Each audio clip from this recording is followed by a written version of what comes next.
Today, we're visiting Chicago's downtown Christkindlmarket.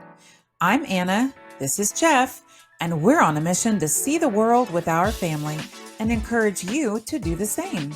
We'll break down where to go, how to get there, and what you're going to pay when you travel.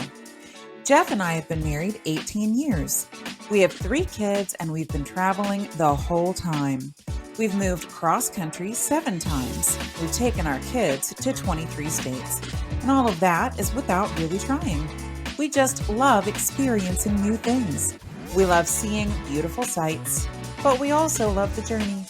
I am all about practical travel, so stay tuned to the end of the video to learn what the market was like, what we ate, and best of all, where we parked. This German Christmas market has been a tradition in the city since 1996.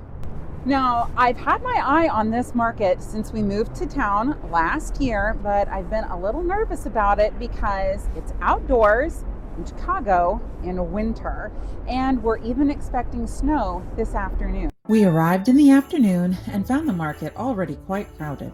We waited in line around 10 minutes before being allowed in. The temperature was about 30, so I do recommend a hat, gloves, warm socks, as well as a lined coat for this activity. The different stalls were delightful, and all of the vendors were incredibly friendly. I was more than a little surprised to find a German Christmas market in downtown Chicago. I discovered that Illinois was settled and farmed in large part by an influx of German immigrants in the 1850s. Germany experienced an economic downturn as well as a famine through the 1840s, which led the lower classes to declare open revolt against the sitting government. Their revolt, however, was not successful, and by 1849, after 2 years of fighting, many revolutionaries left for America. Their first stop was St. Louis. Unfortunately, at that time, Missouri was still a slave state. The immigrants were horrified by slavery and instead moved across the Mississippi River to nearby free Illinois. These early German settlements founded some of the country's first kindergartens. They popularized use of a new steel plow only available in Illinois from local blacksmith John Deere. They helped local politician Abraham Lincoln craft an anti-slavery platform for his upcoming run for president. They opened the state's first brewery. They even opened a candy factory, the Gustav Golitz Confectionery, which still operates today under the name Jelly Belly. Chicago still honors its German heritage to this day. Many of the items at the market were handmade. There are stalls from all over the world. This vendor, when she saw me filming, told me to wait a moment so she could make her crafts even more impressive. She totally delivered. How beautiful is this? You may be wondering, what is a Christkindl? I know I was. Christkind is German for Christ child. Christianity did not become the official religion of Rome until 380 AD. It is believed Christians began celebrating the birth of Jesus on December 25th around that time. Many scholars speculate that date was chosen as a replacement for the winter celebration of Saturnalia, as a way of converting Romans to the state religion. Saturnalia was a celebration of midwinter, and offerings were made to Saturn, the god of agriculture. Wreaths and greenery were hung around the home to honor him. Gifts were not a part of the tradition at that time. It was not until the Protestant reformer Martin Luther in the 1500s when it is believed gift-giving was added as a part of this celebration.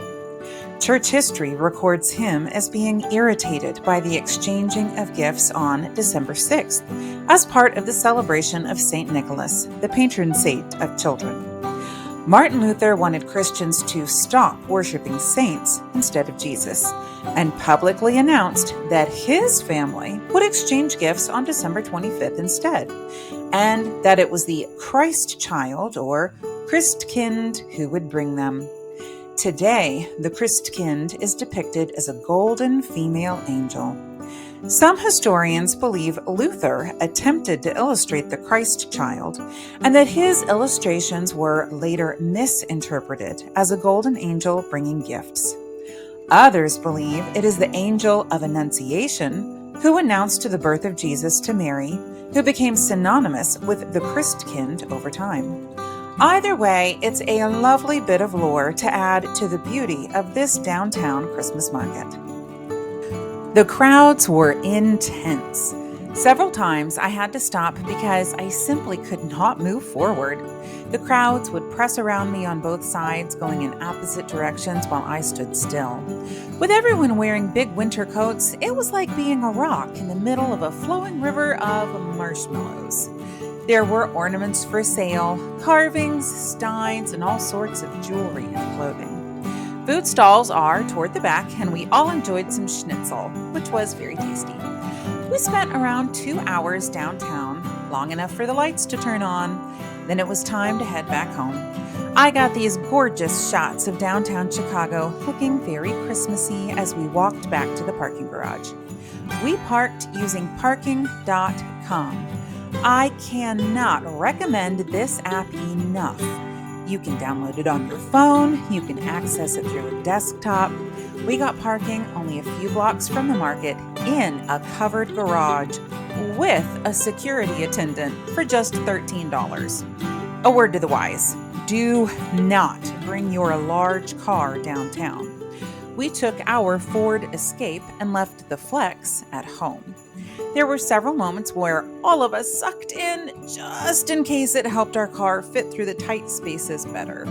And there was one time on the ramp coming into the garage where Isabella said she felt like she was on the vertical incline of a roller coaster. But we made it! There are porta potties in a tent in one corner of the market, so you are not stranded downtown without options. Though the market is technically handicap accessible, I'd really think twice before coming down here with a wheelchair. You can see the crowds are packed in tight. It would be both hard to navigate in a wheelchair and difficult to see anything. Overall, I really enjoyed our time in the market. It was a unique experience. We didn't buy anything because when you travel a lot, you end up with a lot of stuff. If we bought one thing in every place we've been, we'd live in a museum and not a house. If you'll be in Chicago in November or December, check it out. Maybe one day we'll get to visit the original Christmas market in Nuremberg, Germany, which serves as the inspiration for this one and has been running annually since the late 16th century.